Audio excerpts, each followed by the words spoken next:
first act, and we're opening for the Rolling Stones. So that's what's going on here. Okay. Good evening, ladies and gentlemen. Thank you very much for being here in Hermosa Beach for tonight's Q&A with this panel of legends. We are so happy to have you all here. Thank you very much for making it. Immediately to my left here, I'd like to introduce this man. He was inducted into the Beach Volleyball Hall of Fame in 1995. He was a member of the 1964 Indoor Olympic Volleyball team. He has stats I could go on about all night long, but I'll just give you a couple. One is, in his first ever beach volleyball tournament, he defeated the #1 team in the world. He won an astonishing 55% of the tournaments he ever played in throughout his storied career. He had multiple seasons where he won every tournament he played in. It's funny. 2. Yeah, that's right, 2, multiple. He is certainly on the short list of the greatest players in the history of our sport. Ladies and gentlemen, please put your hands together for the great Ron Lang.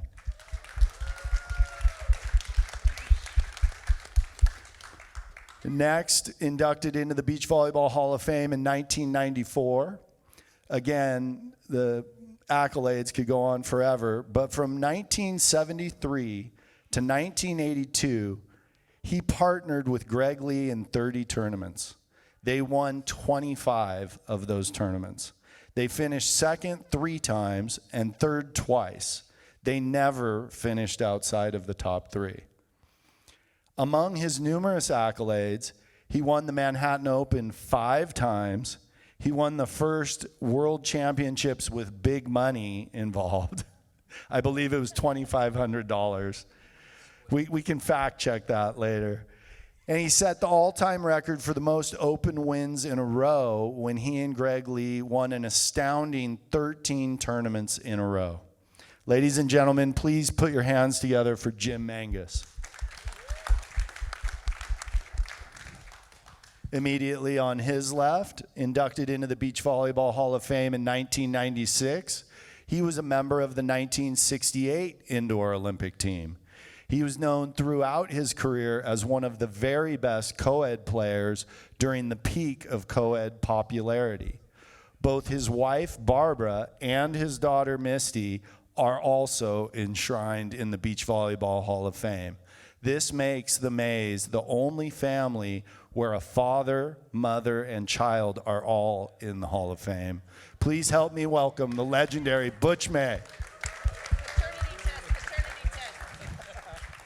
Misty's already fact-checking. And our token female for the night, inducted into the CBVA Beach Volleyball Hall of Fame in 2017, Misty is a 3-time Olympic gold medalist and 4-time Olympian. Her partnership with Kerry Walsh became the stuff of legend when they won 19 consecutive tournaments and 112 straight matches. Their dominance left no doubt about who was the world's best beach team of all time.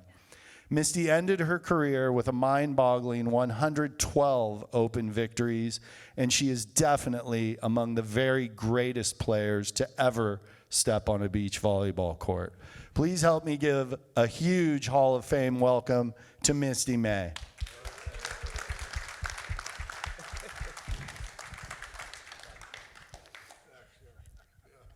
So we already have some fact checking going on up here. I can tell Misty's just chomping at the bit. But I'm going to start out with Mr. Lang. And by the way, I've had many people in the last weeks and months come up to me and say, this is a great idea to get this panel together.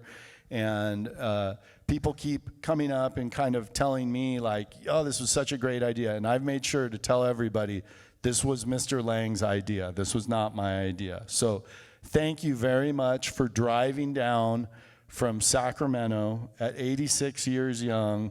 We very much appreciate you being here. I had the privilege of spending some time on the phone with each of you ahead of time to do a little pre-interview, and with Ron, I really felt like I never wanted to get off the phone. He has so many great stories, and there's so many legendary things that happened. But a few of the things really stand out. It was hard for me to believe how good you got so fast. So why I would like to know more about that. You said you learned how to play volleyball. You were going down to body surf, and there were too many jellyfish in the water, and so you ended up playing. And now a couple years later, fast forward, and you're beating Gene Selznick in an open. So why don't you talk us through that a little bit? How did that happen? Well, he's right about the beach and this jellyfish, and I walk up to the court because it was the only thing to do when you're 16 years old and can't go in the water to surf. So I asked if I could take winners, and promptly got beat 8-0. And there was two guys that took a liking to me, and they taught me how to play. A guy named Harry Wilson and a guy named Bob. I can't think of Bob's last name. Anyhow, I hated playing with them because they kept telling me, run, move your feet, you can get to that ball. Don't bounce that. Get your hands on the ball. Raise your hands up high. Get your feet this way. And I hated playing with them. But after I got pretty good, or fairly good, I would play every day at the beach, probably during the summertime every day, 4 or 5 hours, and sometimes longer than that. And then I'd go indoors, and there was some place to play short court doubles, every place, 5 nights a week. So at least 3 or 4 of those nights a week, I'd go play short court doubles. And when I was as good as I was ever going to be, I was playing 5, 6 hours a day at the beach and 3 or 4 nights a week indoors. And I played mixed against men's teams indoors, and that's it. And so when you played in your first tournament, did you have any inkling how good you were? At that moment, did you believe you could beat Gene Selznick in the number one team at that time? I had no idea who they were. I'd heard their names, Bernie and Gene. And as a matter of fact, we played them the last match of the day on Saturday, and my partner had gone in the beach, and I said, "Come on, we got a match." He says, "Who are you playing? Who are we playing?" I said, "Bernie and Gene." He knew who they were, so we went out and ended up beating them, and but they got their revenge. They beat us 15-2 in the finals of the losers bracket. So yeah. I got the win. It was an important win for me, but I got the win. And then just a couple years after that, you were playing with Gene. Well, I like to say this about Gene. I think Gene doesn't get enough credit for what he brought to the game. In 1955, Gene was all-world in Paris, I believe, at the all-world tournament. And when he came back to the States, he wanted to play the way they're playing now indoors. Real fast game. And so in 57, he started a team. And that's how I got to be playing with Gene. And I lobbied Gene for all winter long to play with me. And first tournament, we played Barry Brown and Mike O'Hara, two guys with guns for arms. And we played them in an absolute gale at Santa Barbara. They had every ball on top of the net, and we lost. The next weekend was Laguna Beach. We lost our first match because Gene dinked a perfect set. And I'm thinking to myself, I spent a whole year trying to lobby to play with this clown. And he doesn't try all the time. We would practice at State Beach, and he'd say, "Lang, I'm going to push the ball in the net, get it out." On the pass. He'd pass him, they'd serve him. He just pushed the ball in the net. Go get it. But he was a tough guy to beat in the losers bracket, that's for sure. Yeah. And so Jim, I know you're a bit younger. I would say you were like the next generation, right? Is that fair to say? 15 years younger. Yeah. So when you came along, you were kind of hiding out on those outer courts, and you were watching Ron dominate on the main court, right? And what do you remember about that time? Well, that was the summer of '69 is when I started to go to the beach. And my friends from high school, they all went down to Sereno Beach. And back then, Von Hagen and Lang were the team to beat. They were like the best. So all the good players, you played on this one court, A court.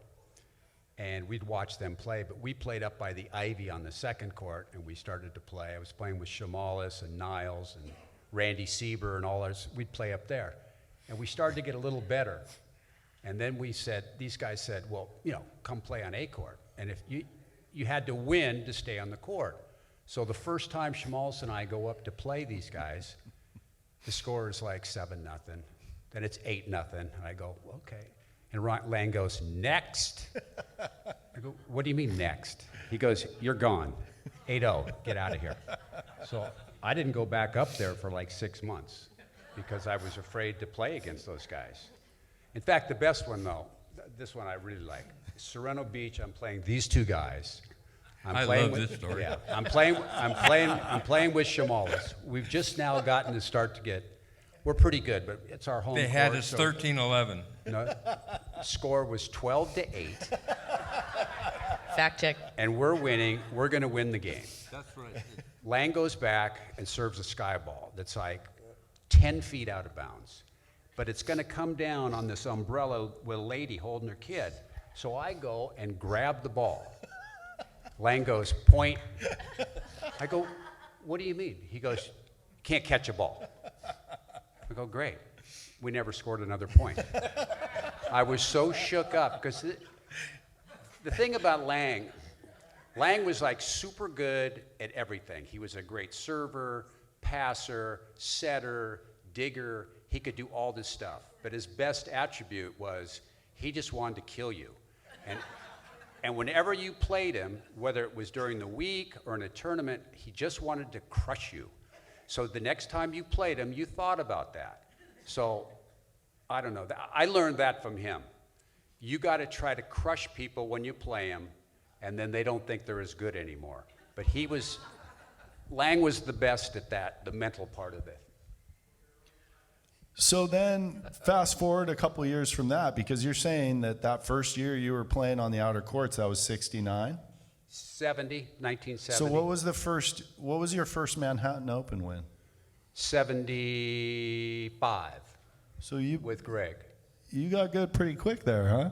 Well, I won like a tournament in 73, won 2 in 74, and then in 75, Greg and I, that's when we started to get good. Right. And then between 75 and 76, we won 13 in a row. Right. And so we'll talk more about that later for sure. But the dynamic I want to hear about right now is you came into the sport idolizing this guy and seeing him destroy everybody. And just a few years later, you're battling against him in finals of Opens.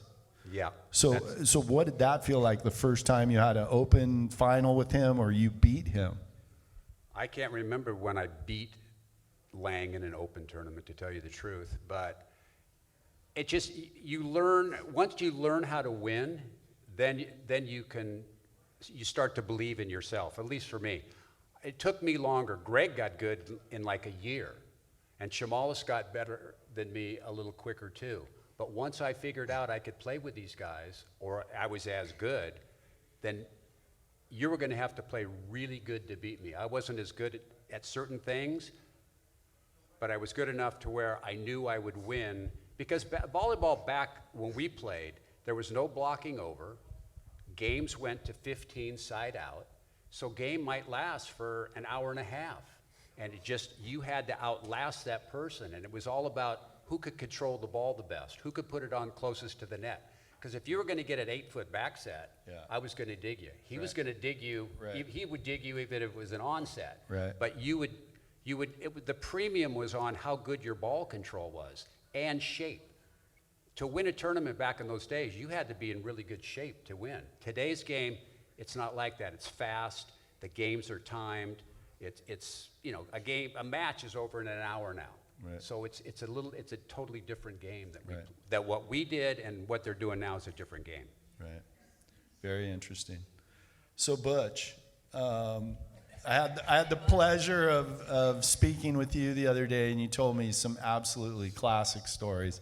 I don't know how much time we have here tonight, but one that I cannot let go without you telling it is you told me a story about Santa Cruz. I started asking you about co-ed, which was a very popular form of the sport, and all the best players, both men and women, were playing at that time.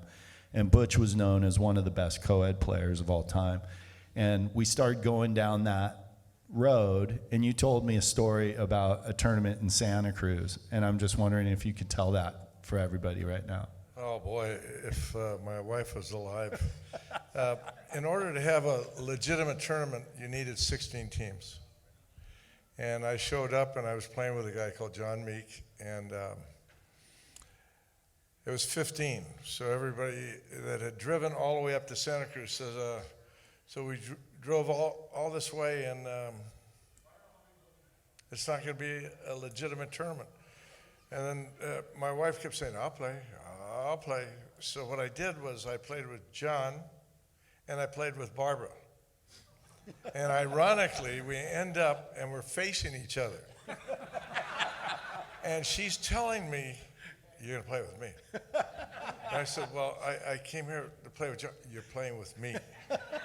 So How was that ride home from Santa Cruz?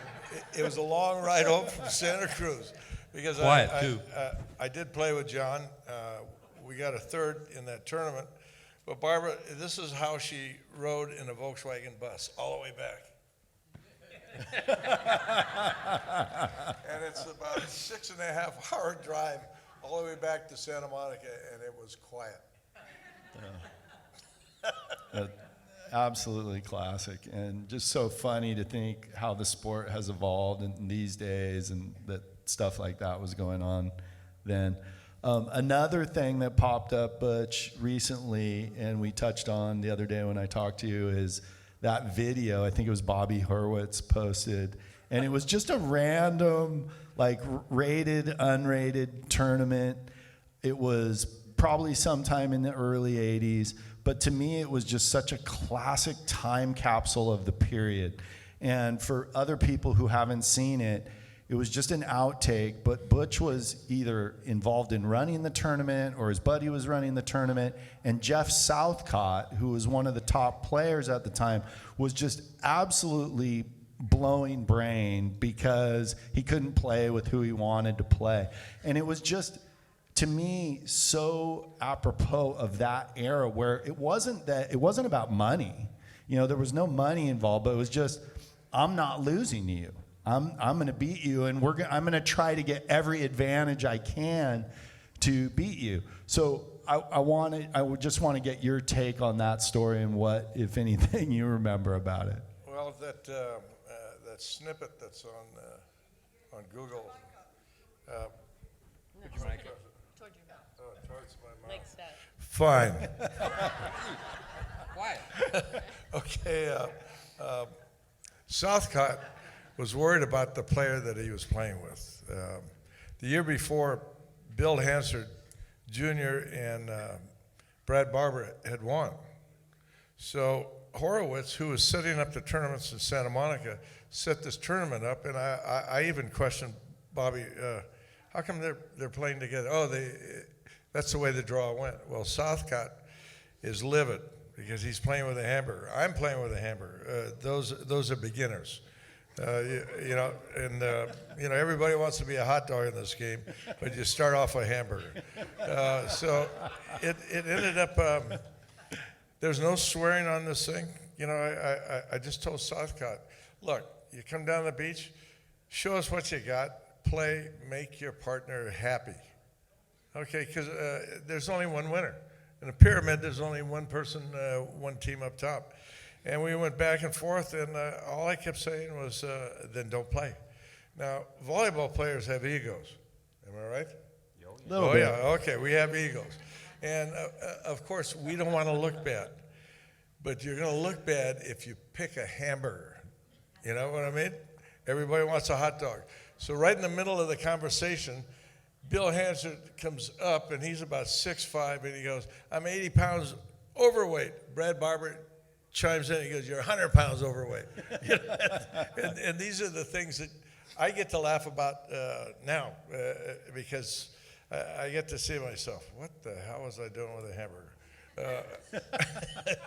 But Butch, one other quick thing, what we touched on the other day was that you had always impressed on Misty, and you had tried to do yourself, was that you liked to give that person an opportunity to play. Maybe the person that wasn't as good as you, maybe they couldn't really play at all, but you were just trying to introduce them to the game and be cool.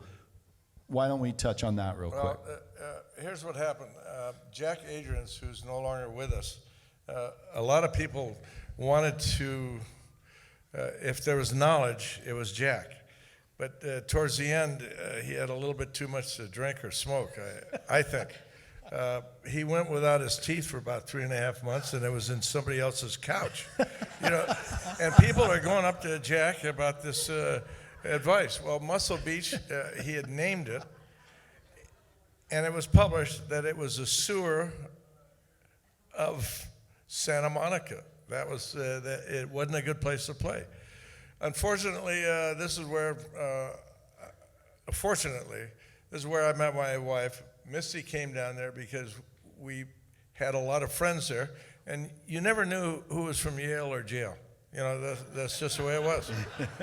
But the best part about it was I made sure that if there was a hamburger out there that wanted to play, you know, they'd look around, and Bobby Barber would go, well, Butch will play, right? You know, he'd sell me short, and of course I'd go out there and have a good time. And I always passed on my daughter, who was learning how to play volleyball.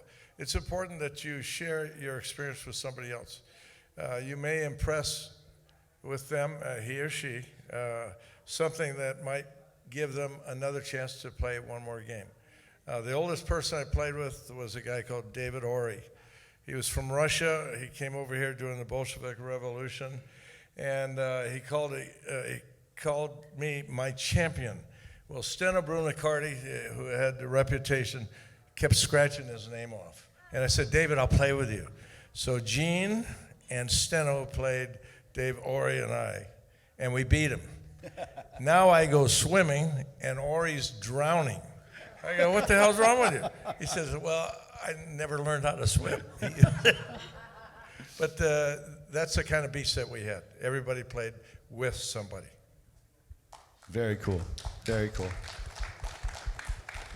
Misty, obviously I'm not going to leave you alone over there. So everybody knows about all the Olympic success and the heights that you went on to, and, you know, in my mind, one of the very best to ever play the sport, and that's fantastic. But I knew you when you really just were first coming out and before you'd even played in any professional events. And whenever I think about you, I think about the countless hours spent with Gene and Holly and myself and you. And I remember how hard Gene was on you at that time.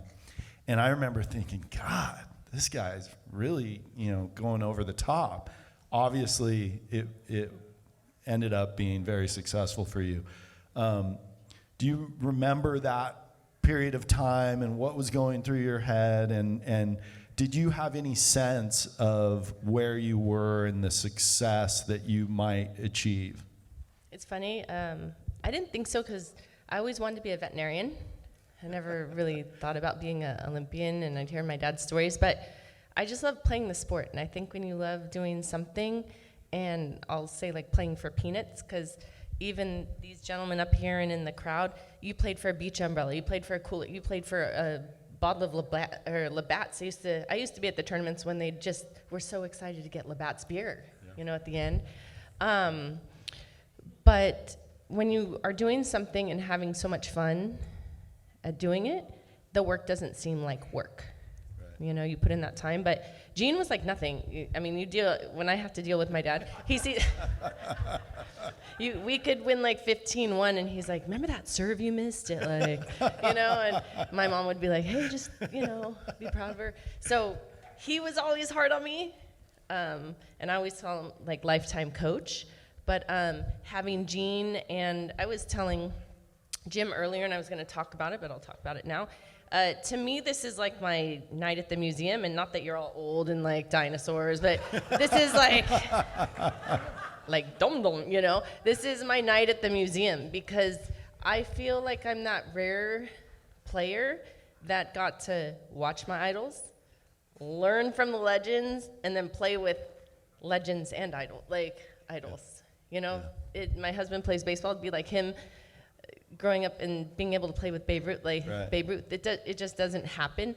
And the little triangle that I came into, that little Bermuda Triangle, or whatever you want to call it, I was in the right place at the right time, came about at the right time, and was able to hear stories about Ron, but get to see Ron, listen. Menges, I got to, you know, learn from. He coached Jenny and Nettie when I was first coming, so I got to learn from him. Gene, you know, played with my dad, got to get coached by him.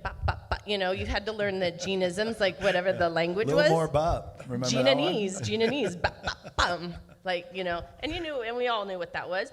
We got to see on a high wind day Gene trip over his feet as he was running down the beach trying to chase a ball bag. That was an adventure. But learning from the older generation, they learned so many different skills that the newer generation kind of doesn't have these days. Like Gene taught us one-handed dig, you know, one-handed digs, how to dig overhand. That wasn't kind of coming into the game. Playing without a block, Holly and I were probably one of the shorter teams out there. And growing up, I learned to play without a block because I was playing with guys at Muscle Beach and all that. But having many legends to learn from, and Gene being one of my first coaches out there, and then I was coached by Dane shortly after. I feel very lucky to have been surrounded by that. Sure. So just one other thing that I'd like to touch on again, because the way your career turned out was so incredibly successful, and everybody will always focus on the gold medals and all that, and I get it. But your first Olympics, when you were playing with Holly, and you guys, in my mind, were demolishing everybody. And I knew you guys were going to win the gold medal that year. I absolutely knew it. And then you suffered a really bad ab injury, and a lot of people might not remember, but you were serving underhand and sometimes hitting with your left, and you went through and got 5th in the Olympics that way. But what do you remember about that? And did you really think that you had a chance to win even though you were injured so badly at that time? It was funny because being a rookie and having a veteran like Holly and someone you idolized pick you out of a pool of players, right? Pick you out of a pool of players. Shout out Holly. I mean, that's everybody's dream, right? And if I didn't believe it, she made me believe it, that we were going to go that far. Great ambassador to follow. She had to start dyeing her hair once I partnered with her. She was like gray free until our bout, but she was a great person to admire and to follow in the footsteps. But she made me believe that we could do it. For those that don't know, the qualification process for FIVB is a 2-year process, and they go by points. Holly and I had 8 tournaments to qualify in. And we beat Liz and Elaine on the last tournament in China by points. And unfortunately, I did hurt myself, but was able to come back and compete, and we fell short, I think by 2 points for the medal round. And that was a great feat within itself, to be able to take our team, 2 split blockers, a rookie, a veteran, 8 tournaments, and be able to accomplish going to the Olympics. But I felt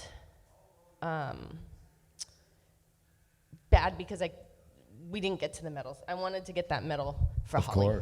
Of course. So. Well, it was a heroic run given the injury, for sure. At this time, I'd like to open it up to the audience if anybody is interested in getting up and asking any questions of these legends. And the mic is right here in the front row. I see one very handsome gentleman walking towards the mic right now. I wanted to add something. So I'm no speaky, but like you said, now I just talk all the time. He knew me when I didn't talk. When she first came on tour and we first started training with her, my nickname for her was No Speaky, because I would go up to her and say, Misty, how you doing? And it was impossible to get a word out of her. And now we can't get her to shut up. So here we are. No, but going back to how you mentioned playing with different people, you know, making them feel welcome, I feel it makes you a better player too, and I try to instill that on the kids too. Play with beginners because your passing has to be that much better. Your ball control has to be that much better. True. Play with him a few years back. Ball control has to be that much better. Yep. Except he likes that low pass. He likes that low pass. Absolutely. All right, a question from the audience. Yeah, thank you. Butch, first of all, I want to thank you for all you've accomplished over the years. It inspired a lot of young athletes at the time, like myself and many others from Hawaii, who were able to play and follow your footsteps with yourself and Pedro Velasco, who we lost earlier this year. So I want to thank you for that. Appreciate that. Want to take you back to then. How did you get to that point? You know, coming from St. Louis and Honolulu and then coming over and playing on the mainland. What were your steps to get on to the national team? Well, there was a guy called Bert DeGroot. He was assistant coach on Ronnie's team at the Olympics in Japan. But Bert was a colonel in the Air Force, and the Air Force had the Armed Service Championship throughout the world in his 5 or 6 years that he was a coach. And I met him on the beach, and there was two guys, Gordon Mew and Neil Eldridge. Neil was 5'7", 5'6" and a half. Gordon Mew was 6'3", tall Korean airman. And DeGroot says, you have potential. Of course, all my teachers said that in school. You know, when I'm flunking, they would tell my mom, he has potential. And DeGroot says, if you ever come to the mainland, look him up. At that time, Bert retired from the Air Force, went to the Olympic Club in San Francisco. From there, he went to Santa Monica College, and the rest was history. He put together a junior college team that Ron played against with his team with Gene Selznick, and we just had good players. But what we had was DeGroot gave us the fundamentals. And there's Pat Zartman's out here somewhere. Where's Pat? Pat. Shout out, Pat. Pat has started a lot of players on the beach, especially the ladies. And for the ones that have taken their time off to learn from Pat, a lot of them never came back to say thank you. But Pat, I want to thank you for being very patient. And basically, that's what DeGroot did. DeGroot, for the years that he coached at Santa Monica College, they had 5 Olympians that went in players that went in 64, and the rest of them went in 68. Awesome. Thank you very much for that question. If anybody else from the audience would like to ask a question, please make your way up, and we'll get to that. While we're waiting for that, Jim, just one other thing I wanted to touch on. We talked about the other day. I found very interesting. I asked you about that win streak, and you said to you it wasn't that big a deal because it happened over 2 seasons and you weren't really keyed on it. But I loved what you told me about Lee and how he just was saying, like, those guys are terrible. We're going to crush those guys. Can you lend a little more to that? When we were doing that, at that point we were able to win. We always felt pretty confident. But we didn't know it was 13. I think it was Captain Jack who came up and said, you know, you've won 13 tournaments in a row. So I didn't really think about it. But what you're talking about with Greg, you know, that point, we had gotten really consistent and we were very good. We had really good ball control. We knew we were as good or better than anybody we played. But Greg would, like, you know, before a tournament, we're going to play somebody in the second round. He goes, "These guys are terrible. You don't have to warm up or something." And I'm afraid. I'm always afraid I'm going to lose. And Greg would go, "They're terrible. We'll beat them." But it got back to that same thing. You would play certain teams like Carey and Hare. We played them like 4 times in finals. We just knew we were going to beat them, and I think they thought they were going to lose. Right. So Right. it was weird. But yeah, Greg was very, very confident Right. athlete. Right. Very And, confident. and just to tie that up, Menges and Lee won 13 Opens in a row that spanned 2 seasons. That is still a record. It was later equaled by Karch and Kent, but is still the record for the most Well, tournaments. back in a then, row. you never had 13 tournaments in a Right. year. Right. Right. Okay, we've got another question from the audience. The audience is here. This is Nancy Cohen. And I'd like to say that it's really nice to see the 4 of you up there. And Misty, this is directed at you. I was lucky enough to play with and against your mother, Barbara May Grubb, or Grubb May. And I wanted to know, well, first of all, I'd like to say that I think you had the skills, you know, like talk about learning skills at the age of maybe 13, 14, developing them, and then being confident with them. You learned them probably when you were in the womb. And so that's the kind of thing that you get, and then you get 3 gold medals, you see. So that's why you were so good, because you had 2 parents that knew the game so well, and then you just fell into it, and you were so good that it was unbelievable. And I really enjoyed watching you play. I have to tell you that publicly. And so I wanted to know also if you ever played with your mom, and if you ever played against her, and just how competitive she really was. I can't remember if I played against my mom, because I probably wouldn't want to do that because she was too competitive. But I did play with her. I don't know so much about the doubles, but there were some pictures I saw. You were even on the team. We played the 6-man, CBVA, and I had a bunch of high school friends and club friends, and we all played. But my mom hated to lose, so very similar to me. It's just I don't let the emotion kind of show, like both my mom and dad. But no, I mean, it would have been fun to play with her if she was Can we still alive. fact check that last statement? Yeah. No, he's very emotional. Oh, I thought you said he wasn't. No. Both him and my mom, very, like, you could see the fire in the eye. okay. And there was cussing in that video, by the way. I saw it, yep. The horror, Love yeah. it. Love yep. it. But for me, I felt like I'm very stoic, kind of just, Yeah. you don't know if I'm winning or losing. Right. But still very intense. Right. But I would, you know, if she was still alive, it'd be fun to get out there. Probably more so on the tennis. I'd pick her up for pickleball. Right. Because she'd want to murder people. She was a tennis player, so. Nice. Okay. Awesome. Thank you, Nancy. I think we have time for one more question, and I see inductee Sam Lagana here. Thanks, Chris. You know, looking at the sign behind you, the California Beach Volleyball Association, this is kind of directed to Butch and to Jim, and it's a tie-in. You guys were highly competitive. All 4 of you actually were highly competitive in your day, and I'm blessed to have watched all of you play.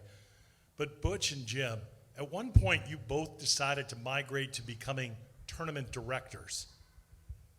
Butch, you started running tournaments, CBVA tournaments and so forth, and Jim, you started becoming a tournament director on the AVP tour.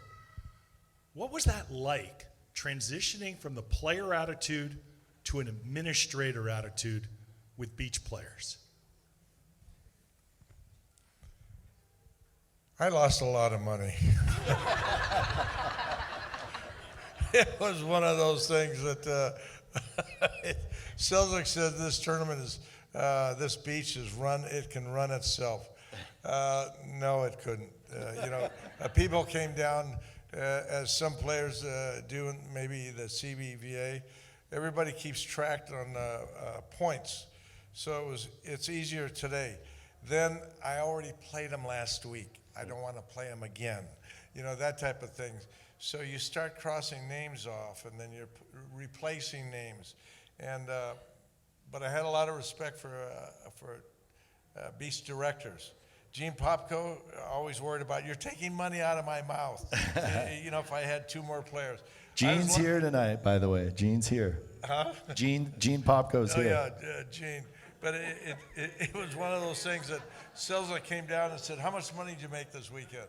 I said, well, I lost about $800. And I said, why don't you give me half of that? Gene always sent somebody else. Who was this guy, the old guy? Lenny. He would send Lenny. Oh, Lenny. Yeah.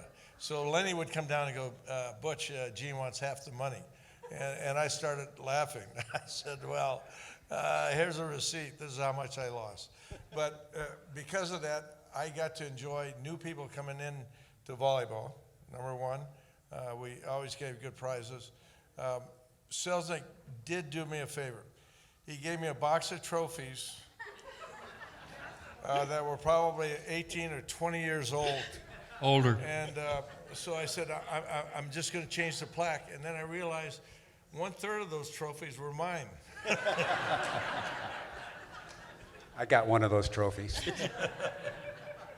Jim, how about you? Yeah, well, I started to do that. I tried to come back when I was 40 on the AVP tour, and I wasn't very good. But so then Matt Gage offered me that I could do some of his, when he wasn't going to go, I would be a tournament director. So I said, that sounded interesting, so I did it. I really enjoyed it. I liked watching. First of all, you have to go to a beach, and you have to set up this whole beach. That's an empty beach, and you have to put in courts, and then the grandstands, and all this stuff. And then you watch the tournament happen. So the only deal was some players were kind of pricks. Sorry. No way. So you have a lot of egos, and so some guys were a little difficult to handle sometimes, but I enjoyed watching it and then running the tournament and then seeing the end. It was fun. I just like watching beach volleyball. I really enjoy watching the game played. Absolutely. All right, we have run over time a little bit. We're right at the time that the induction ceremony is supposed to happen. But just please, a big round of applause for these legends. Thank you so much to all of you for being here for tonight. And we hope to do something similar every year. So thank you very much. Enjoy yourself tonight. Thank you.